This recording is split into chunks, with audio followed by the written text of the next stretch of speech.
अग्निपथ योजना लागू होने के बाद से ही संदेह के घेरे में है। शुरुआती समय से ही विपक्षी पार्टियां और युवाओं का एक बड़ा वर्ग इसके खिलाफ रहा है।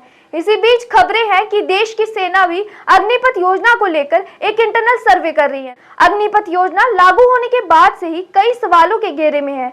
योजना शुरू होने के बाद से ही विपक्षी पार्टियां इस योजना को युवाओं के भविष्य से खिलवाड़ बताकर केंद्र सरकार का विरोध कर रही हैं। वहीं युवाओं का एक बड़ा वर्ग इसके खिलाफ रहा है।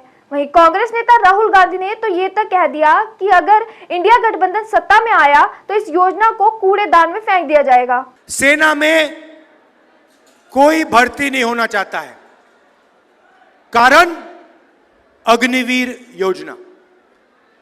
अग्निवीर योजना का मतलब नरेंद्र मोदी ने पहली बार हिंदुस्तान के जवानों को मजदूर में बदल दिया है। जब भी चाहते हैं उनको निकाला जा सकता है। 3 साल की भर्ती होगी और उसके बाद 4 में से 3 जवानों को कहा जाएगा तुम लोग घर जाओ, तुम्हारा अब कोई काम नहीं है। तो पहला काम हमारा होगा, क्योंकि हम देशभक्त हैं, हमारा पहला काम होगा जैसे ही हमारी इंडिया की सरकार बनेगी 4 जून अग्निवीर योजना को हम लेकर ऐसे फाड़ फूड़ के डस्टबिन में कूड़ेदान में फेंक देंगे। कूड़ेदान में फेंक देंगे। क्यों? क्योंकि ये आर्मी की योजना नहीं है, ये अदानी को मदद करने के लिए नरेंद्र मोदी जी योजना लाए हैं। इसको हम फाड़ के कूड़ेदान में फेंकने जा रहे हैं।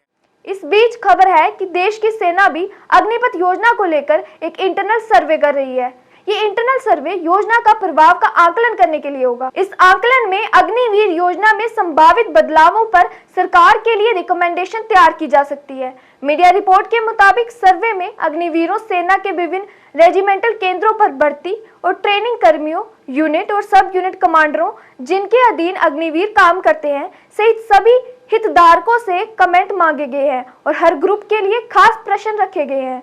रिपोर्ट के मुताबिक 10 सवालों की एक प्रश्नावली रखी जाएगी जिसके आधार पर जवाब दिए जाएंगे, जिनके जवाबों को आगे के मूल्यांकन के लिए इस महीने के आखिर तक इकट्ठा कर एक साथ रखा जाएगा। इनमें अग्निवीर सेना में क्यों शामिल होंगे, सेना में आगे शामिल होने के लिए कितने उत्सुक हैं, देश सेवा में कितना विश्वास रखते हैं जैसे सवाल रखे गए हैं।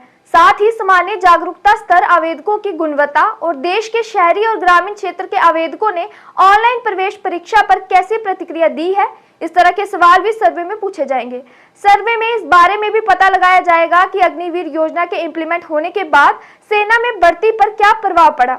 इसके अलावा योजना के पहले भर्ती हुए सैनिकों और अग्निवीरों के शारीरिक मानकों को, उनके परीक्षण के विभिन्न पहलुओं को लेकर ट्रेनिंग स्टाफ की प्रतिक्रिया भी ली जाएगी और जानकारी के आधार पर सेना अग्निपथ योजना में बदलाव सुझा सकती है।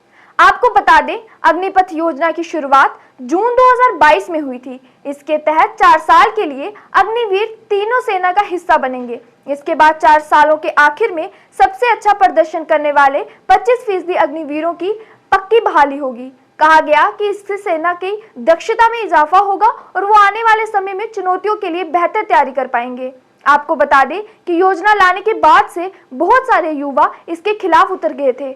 इससे पहले पिछले महीने ही रक्षा मंत्री राजनाथ सिंह ने अग्निवीर स्कीम को लेकर एक बयान दिया था। उन्होंने कहा था अगर जरूरत पड़ी तो स्कीम को रिव्यू कर उसमें बदलाव किए जाएंगे। राजनाथ सिंह ने कहा था कि चाहे कोई भी स्कीम हो, हर जगह सुधार की गुंजाइश होती है। स्कीम में बदलाव की जरूरत होगी तो किया जाएगा। हालांकि सेना के जवानों का भविष्य सुरक्षित है। मैं साफ कर देना चाहता हूँ, किसी के भी भविष्य के साथ खिलवाड़ नहीं किया जाएगा। तो क्या यह सर्वे भी उसी कड़ी में किया जा रहा है? अब इस पर आप क्या सोचते हैं? कमेंट सेक्शन में हमें जरूर बताएं। हमारे साथ बने रहने के लिए बहुत बहुत शुक्रिया।